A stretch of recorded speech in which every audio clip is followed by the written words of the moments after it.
ఆయన సీనియర్ కాబట్టి ఆయన చేసే అడ్మినిస్ట్రేషన్ ఎప్పుడు పర్ఫెక్ట్గానే ఉంటుంది.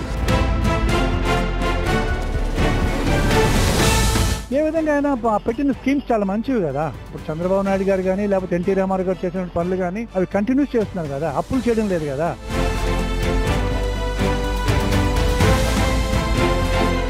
నిజంగా ప్రజలు కూడా ఆయనకు ఒక 25 సంవత్సరాలు ఆయన చేతిలో పెట్టేయాలండి. పెట్టేస్తే ఆ రోజు చంద్రబాబు ఏటో చూపిస్తాడు.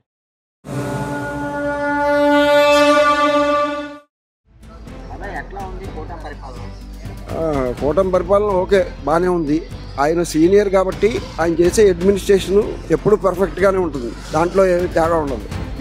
డెవలప్ చేస్తున్నారు. పాత గవర్నమెంట్లో ఉన్నటువంటి డబ్బులన్నీ తీసారు కాబట్టి ఇప్పుడు డబ్బులు లేకపోవడం వల్ల కొంచెం డిలే అవుతుంది తప్ప లేకపోతే మొత్తం అంతా బాగా వెరీ నైస్ పార్టీ కదా. There is no doubt at all. ఇందులో సందిగ్ధమే లేదు, అసలు సంశయం కూడా లేదు. ఏ విధంగా అయినా పెట్టిన స్కీమ్స్ చాలా మంచివి కదా. ఇప్పుడు చంద్రబాబు నాయుడు గారు కానీ లేకపోతే ఎన్టీ రామారావు గారు చేసిన పనులు కానీ అవి కంటిన్యూస్ చేస్తున్నారు కదా, అప్పులు చేయడం లేదు కదా. పోలవరం కంప్లీట్ చేస్తామని చెప్తున్నారు కదా. సో చాలా బాగా చేస్తుంది. అది అంటే అది అతను ఈజ్ లెజెండ్ అనమాట. అతను యుగ పురుషుడు. అతను ఎన్టీ రామారావు గారు. అతనితో ఎవరు కంపారిజన్ చెయ్యకూడదు అసలు. అప్పుడు ఎన్టీ రామారావు ఉన్నప్పుడు మరి సూపర్గా ఉండే మరి పోక్కర్లేదు. అది పెద్ద పుల్లాగా ఉండింది. ₹2 కిలో అతను పెట్టింది, కొత్తగా పెట్టింది ఏం కాదు. నెక్స్ట్ ఏంటంటే భేదా సాదాగా అందరూ చూశాడు బాగాన.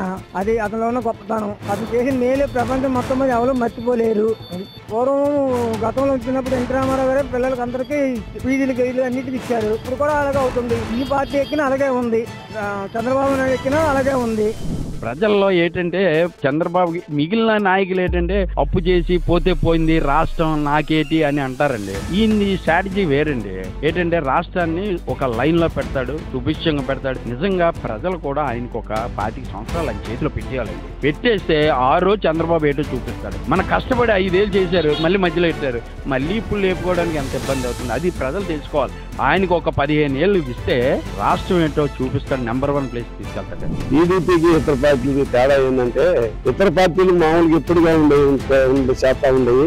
టీడీపీ వచ్చిన తర్వాత ప్రజలకు న్యాయం, మెరుగు అన్ని విధాల్లో మార్పు వచ్చింది. అందుకని జనాలు టీడీపీ అంటేనే ఒక ఎన్టీ రామారావు గారు అంటేనే టీడీపీ అంటేనే ప్రజలే దేవుళ్ళు అనే విధానంలోనే పార్టీని మొదలైసారు. పార్టీ బలోపేతం అయ్యింది. టీడీపీ అంటేనే అభివృద్ధి. ఇంతకుముందు పార్టీని మీరు చూశారు, అంతకుముందు పార్టీని కూడా మీరు చూశారు. ఇవాళ ఎటువంటి అభివృద్ధి ఉంది ఏంటి అనేది మాకంటే ఎక్కువ మీడియాగా మీరు ఎక్కువ తిరుగుతారు కాబట్టి మీకే తెలుస్తుంది. అమరావతిలో గత 5 ఏళ్ళతో పోతుంది, 8 ఏళ్ళలో ఏం జరిగింది, అంతకుముందు 5 ఏళ్ళు ఏం జరిగింది, అంతకుముందు 5 ఏళ్ళు చంద్రబాబు గారు టీడీపీ ఉన్నప్పుడు ఏం జరిగిందని మీ అందరికీ తెలుసు. ఎడ్యుకేషన్ పరంగా కానీ ఏదైనా సరే, ఒక SRM కానీ, విట్ కానీ, అమృత కానీ ఇవి ఇంతకుముందు వచ్చినాయి చెప్పండి.